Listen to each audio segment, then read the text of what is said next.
heavy, bored.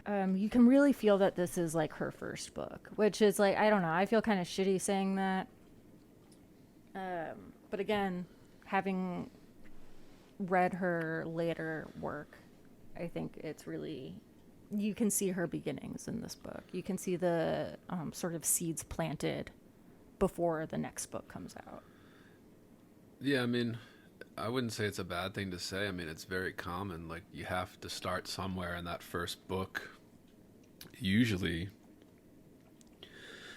you get like a little bit more of like the younger writer, maybe the overly ambitious, maybe the kind of more failure in some of the stuff because the skill doesn't quite lead up to the ambition.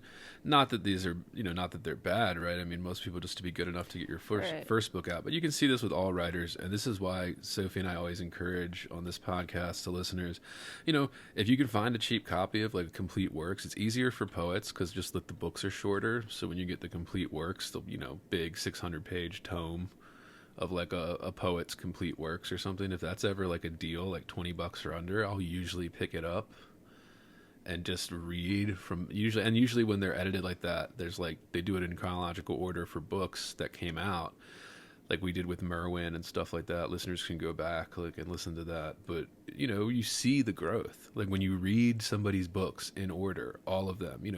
I'm reading a lot of John Steinbeck right now, and I have this collection that Penguin put out of like all his short books, and they're like really kind of put in chronological order from when he wrote them, and you can see like in his writing, like he got really good right around after like the first 5-6 years of him putting out books. Like then he got really good, like, and then like his books went to another level type thing. And you see this with a lot of writers, even really famous writers. People are like, oh, these famous writers, like, yeah, well, they had like 4 or 5, sometimes even more. Like I think even Norman Mailer or somebody had like 8 books out or something before he ever broke through. Don DeLillo, the same type of thing. Like, you have a couple books before you really get really good, and then everybody notices kind of thing.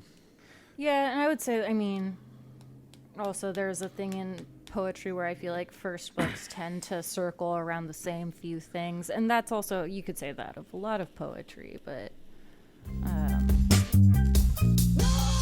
Inner. Resources, American resources.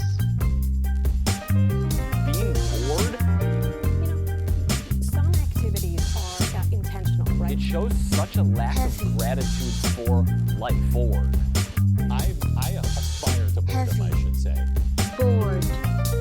heavy, I am heavy. Bored. Has you the night sweats and the day sweats, pal? Pal, I do.